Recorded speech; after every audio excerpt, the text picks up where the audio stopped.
नमस्कार, अपना उत्तराखंड में आप सबका स्वागत है। मैं हूं आपके साथ प्रीति सिंह। चलिए बुलेटिन की शुरुआत करते हैं। उत्तराखंड के मुख्यमंत्री तीरथ सिंह रावत ने गुरुवार को मीडिया सेंटर सचिवालय में आयोजित संक्षिप्त और सादगीपूर्ण कार्यक्रम में हिस्सा लिया। इस दौरान उन्होंने सेवा, समर्पण और विश्वास के 100 दिन विकास पुस्तिका का विमोचन किया। पुस्तिका का प्रकाशन सूचना और लोक संपर्क विभाग द्वारा किया गया। वहीं पर विकास पुस्तिका के विमोचन से पूर्व 2 मिनट का मौन रखकर साल 2013 की केदारनाथ आपदा और कोविड में प्राण गंवाने वाले लोगों को श्रद्धांजलि दी गई। मुख्यमंत्री ने संबोधन में कहा कि पिछले 100 दिन में सरकार ने कोविड में सफलतापूर्वक संघर्ष किया। सेवा, समर्पण अपनी सरकार को 100 दिन पूरा हो रहे हैं, लेकिन इससे पूर्व जो 13 की आपदा आई थी और उस समय बहुत सारे हजारों हताहत हुए, ऐसे जो हमारे बीच में नहीं रहे उनको भी मैं अपना श्रद्धासुमन अर्पित करता हूँ। प्रदेश में कोरोना संक्रमण की रोकथाम को लेकर उत्तराखंड सरकार यहां पर निरंतर प्रयास कर रही है। मुख्यमंत्री तीरथ सिंह रावत लगातार अस्पतालों की व्यवस्थाओं को बढ़ाने में जुटे हुए हैं। गुरुवार को मुख्यमंत्री ने छावनी परिषद अस्पताल का शुभारंभ किया और इस हॉस्पिटल में 100 ऑक्सीजन बेड की व्यवस्था की गई, जिसमें 10 बेड में आईसीयू और 11 वेंटिलेटर की व्यवस्था की गई है। इस अस्पताल का पुनर्निर्माण मात्र 45 दिन में किया गया, जिसका जायजा लिया न्यूज इंडिया संवाददाता साक्षी साहनी ने। मुख्यमंत्री तीरथ सिंह रावत दिल्ली दौरे से आने के बाद से ही एक्टिव मोड में नजर आ रहे हैं। अगर बात करें तो आज ही मुख्यमंत्री ने छावनी परिषद अस्पताल का शुभारंभ किया है और साथ में ये भी सुनिश्चित किया है कि किसी को भी अस्पताल से संबंधित जो है दिक्कत ना हो। जिस तरीके से लंबे समय से जो अस्पताल की सेवाएं हैं वो बंद पड़ी थी, तो उसको आज शुरू किया गया है। और वहीं मुख्यमंत्री ने ये न्यू कैंट रोड में छावनी परिषद अस्पताल का जो है लोकार्पण के साथ साथ ये सुनिश्चित किया है कि कोई भी दिक्कत जो है जनमानस को ना हो अस्पताल से संबंधित। और साथ में मुख्यमंत्री ने 100 ऑक्सीजन बेड, 10 आईसीयू और 8 वेंटिलेटर का भी जो है यहाँ पे व्यवस्था करवाई गई है, ताकि कोई भी दिक्कत जो कोरोना के चलते भी संसाधनों की दिक्कत हुई थी, अस्पताल में बेड्स की व्यवस्था नहीं थी, उसको कोई दिक्कत जो है अब अगर तीसरी लहर आती है तब भी ना हो। और साथ में ये भी सुनिश्चित किया गया है कि अगर कोई भी व्यक्ति बेड्स के लिए भटकता है या फिर बेड्स की किल्लत में होता है तो उस तक जो है ये बेड पहुँचाए जाए। अपने सहयोगी रिंकू के साथ में साक्षी साहनी, न्यूज इंडिया, देहरादून। नैनीताल जिले की कालाडूंगी विधानसभा में खनन विभाग ने बड़ी कार्रवाई करी है, जहां पर एक जेसीबी मशीन और अवैध खनन से भरे 2 ट्रकों को यहां पर सीज किया गया है। ट्रकों में लगभग 600 क्विंटल से अधिक का अवैध उपखनिज पाया गया था, जिसकी लागत लगभग 10 लाख रुपए है। उप निदेशक खनन राजपाल लेखा ने बताया है कि गुलजार सिंह को प्रशासन की तरफ से खनिज भंडारण की अनुमति यहां पर दी गई थी, लेकिन गुलजार सिंह अपने निर्धारित भंडारण स्थल से लगी हुई मशीन पर जेसीबी के माध्यम से उप खनिज की अवैध निकासी कर रहा था।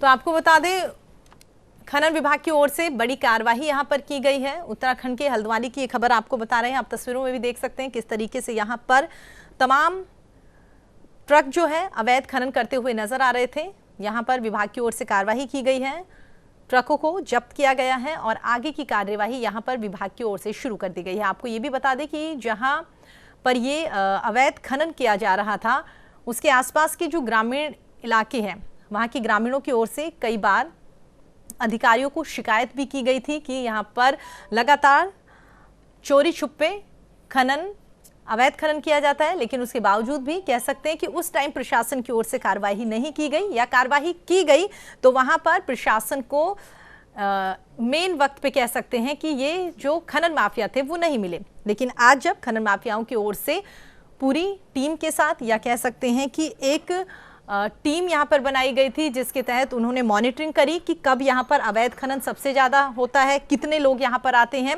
और क्या कुछ ऐसी टाइमिंग रखे कि इस दौरान यहां पर अवैध खनन माफिया जो है उनको भी पकड़ा जा सके और साथ ही सामान ले जाते हुए उनके सामान को भी जब्त किया जा सके। तो आज यहां पर खनन विभाग की ओर से कार्रवाई की गई है और उसी को लेकर कह सकते हैं कि आप तस्वीरों में भी देख सकते हैं, जो ट्रक यहां पर खड़े दिखाई दे रहे हैं, उन ट्रकों को फिलहाल जब्त कर लिया गया है और आगे की कार्रवाई शुरू कर दी गई है। साथ में आपको ये भी बता दें कि खनन करने के लिए यानी कि आसपास जो वो पत्थर होते हैं उन्हें तोड़ने के लिए जेसीबी मशीन का जो उपयोग किया जाता था उस मशीन को भी यहां पर जब्त कर लिया गया है और आगे की कार्रवाई शुरू कर दी गई है। हालांकि समझ अभी कह सकते हैं कि पूरी तरीके से क्लियर नहीं हो पाया कि इस दौरान जो ट्रक जब्त किए गए हैं उसके साथ में जो खनन माफिया थे उन लोगों को भी यहां पर पकड़ा गया है या नहीं पकड़ा गया, या फिर जेसीबी जो चला रहा था उस ड्राइवर को पकड़ा गया है नहीं पकड़ा गया, इस तरीके से पूरी जानकारी अभी निकलकर सामने नहीं आई है।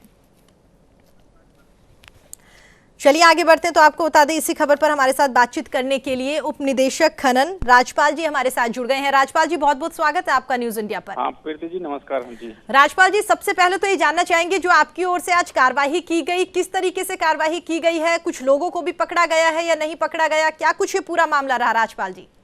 इसमें ये कालाडूंगी तहसील में बंदरजोड़ा गाँव है जी, वहाँ अवैध खनन की शिकायत मिल रही थी तो मौके पर आज सायं को छापामारी की गई जिसमें मौके पर 2 16 टायर ट्रक और जेसीबी मशीन को पकड़ा गया और जिसको सील करके सीज कर दिया गया है जी, और जो खेत स्वामी है उस पर जुर्माने की कार्रवाई की जा रही है।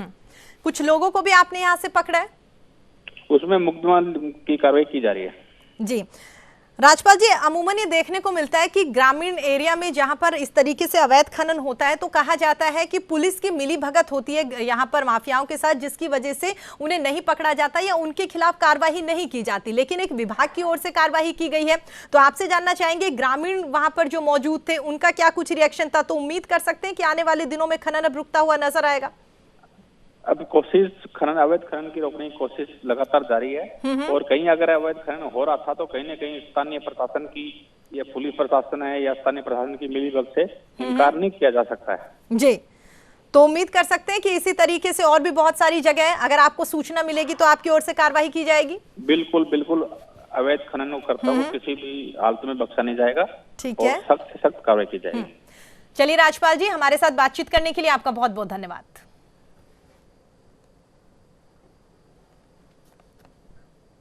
ऋषिकेश तहसील परिसर में कोरोना काल के दौरान जरूरतमंदों को बांटे जाने वाली खाद्य सामग्री सड़ रही है। अब इस मुद्दे को लेकर अखिल भारतीय कांग्रेस कमेटी के सदस्य जयेंद्र रमोला ने उप जिलाधिकारी के माध्यम से जिलाधिकारी देहरादून को ज्ञापन दिया है।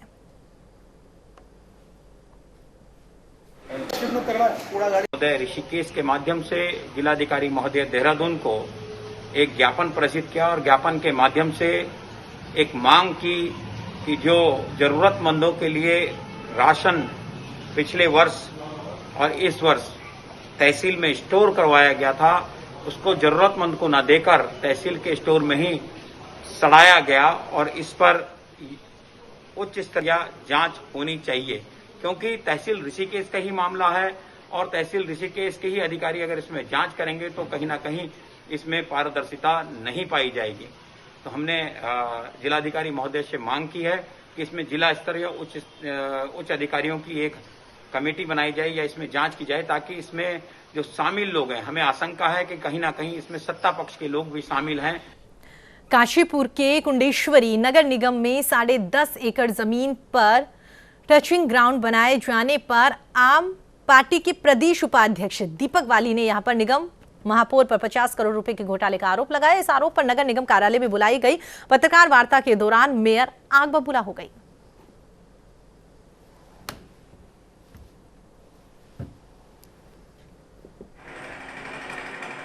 देखिए आरोप और प्रत्यारोप कहीं ना कहीं मन के अंदर यदि कोई देश भाव होता है तभी कोई प्रत्यारोप लगाता है, आरोप लगाता है। और राजनीति में आरोप और प्रत्यारोप लगते रहते हैं, लेकिन ऐसा आरोप जो कभी किसी ने न लगाया हो और मेरे जीवन के इस 17 सालों में जो मेरा राजनीतिक कैरियर रहा है उसमें न लगा हो तो निश्चित ही कहीं ना कहीं हृदय में एक पीड़ा होती है कि इस तरह का मुझे बदनाम करने के लिए जो दीपक ने जो मेरे ऊपर आरोप लगाया है उसको कहीं ना कहीं आप सभी पत्रकारों के माध्यम से मैं जनमानस को ये बताना चाहती हूँ कि ये आरोप निराधार है और मैं इस जनता की बहुत आभारी हूँ। उत्तराखंड हाईकोर्ट में रुद्रपुर शहर में 16 राशन दुकानदारों द्वारा पूर्ति निरीक्षक के साथ में मिलकर गरीबों को सड़ी दाल बेचे जाने के खिलाफ में दायर जनहित याचिका पर सुनवाई हुई है। हाईकोर्ट में राज्य सरकार से 4 सप्ताह में जवाब पेश करने के लिए कहा है। चेतन चौहान जो हैं वो रिटायर हुए हैं इंडियन आर्मी से और जौनसार बाबर क्षेत्र में ही रहते हैं, चक्राता में ही रहते हैं। उनके द्वारा यह जनहित याचिका दाखिल करके माननीय उच्च न्यायालय की खंडपीठ को यह अवगत कराया गया कि कई सारे जो अनुसूचित जाति और जनजातियां हैं चक्राता क्षेत्र में, शेड्यूल्ड कास्ट और शेड्यूल्ड ट्राइब लोग, उनके ऊपर तो ज़मीन बेचने पर तो पाबंदी है, लेकिन कई जो हैं उद्योगपति भी और अन्य लोग भी क्या कर रहे हैं, सरकार की अनदेखी की वजह से वो उन क्षेत्रों में आ रहे हैं, उन लोगों से उन्हीं की भूमि लीज पर ले रहे हैं। उदाहरण के तौर पे 29 साल 11 महीने की लीज पर, और उस लीज के प्रावधान इस प्रकार। उत्तराखंड हाईकोर्ट में रुद्रपुर शहर में 16 राशन दुकानदारों द्वारा पूर्ति निरीक्षक के साथ में मिलकर गरीबों को सड़ी दाल बेचे जाने के खिलाफ में दायर जनहित याचिका पर सुनवाई हुई है। हाईकोर्ट ने राज्य सरकार से 4 सप्ताह के अंदर जवाब पेश करने के लिए कहा। याचिका दायर करने का हमारा मेन आशय यह है कि गत वर्ष रुद्रपुर एरिया में कुछ मुख्यमंत्री दाल पोषित योजना के अंदर दाल आवंटित करी गई थी, जिसका समय पर कुछ सस्ता गल्ला विक्रेताओं द्वारा उठान नहीं किया गया, जिसकी वजह से उनकी गुणवत्ता कम हुई और फूड एंड ड्रग लेबोरेटरी की रिपोर्ट में उसको सब स्टैंडर्ड भी पाया गया। सब स्टैंडर्ड होने के बावजूद जो है ये दाल जो है राशन कार्ड धारकों तक इसका उठान करने उसके उपरांत इसका उठान किया गया और उन पर डिस्ट्रीब्यूट कराई गई। तो इस मामले में डीएसओ ने इस बात की भी संस्तुति करी थी कि ये 16 सस्ता गल्ला विक्रेताएं जो इसमें पाए गए हैं उनका लाइसेंस कैंसिल किया जाए। पर हरिद्वार में कुंभ मेले के दौरान हुए कोविड टेस्ट घोटाले पर स्वास्थ्य विभाग की ओर से एफआईआर दर्ज कराई गई है। सीएमओ हरिद्वार ने नगर कोतवाली में 2 निजी टेस्टिंग लैब, लाल चंदानी लैब्स और नालवा लैब के साथ में मैक्स कॉर्पोरेट सोसाइटी के खिलाफ में शिकायत देते हुए मुकदमा दर्ज करवाया। आज अभी जो है दोपहर में जो है हमारा नगर कोतवाली में सीएमओ के माध्यम से एक तहरीर प्रेषित की गई।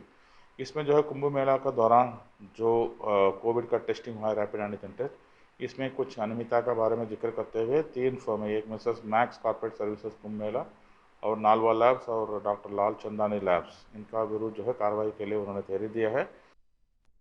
सिविल लाइन कोतवाली पुलिस को बड़ी सफलता हाथ लगी है। दरअसल पुलिस ने एक चैन स्नेचर को यहां पर ननहेड़ा गांव के पास से गिरफ्तार किया, जिसके पास से एक सोने की चैन यहां पर बरामद करी है। पुलिस ने बताया है कि स्नेचर शातिर किस्म का बदमाश है, जिस पर लूट और हत्या जैसे मामले पहले से ही दर्ज हैं।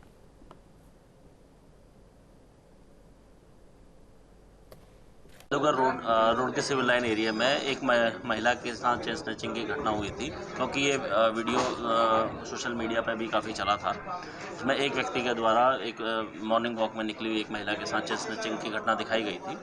क्योंकि मामला पूरी तरह अज्ञात में था, इसमें सीओ रुड़की और इंस्पेक्टर रुड़की इनकी टीम के द्वारा लगातार प्रयास किए जा रहे थे और मैनुअली ये घटना को इनके द्वारा कल 16 तारीख को जो मेन मुलजिम था उसकी अरेस्टिंग की गई है। मुंतजिर नाम का व्यक्ति, जिसमें पूर्व में भी 6 मुकदमे हैं, टोटल 6 मुकदमे इसके ऊपर अभी तक हैं, जिसमें लूट और हत्या के भी मुकदमे हैं। इसके द्वारा यह घटना को किया गया था और उसके द्वारा इसको घटना को स्वीकार भी किया गया और जो लूटी गई चेन है वो बरामद।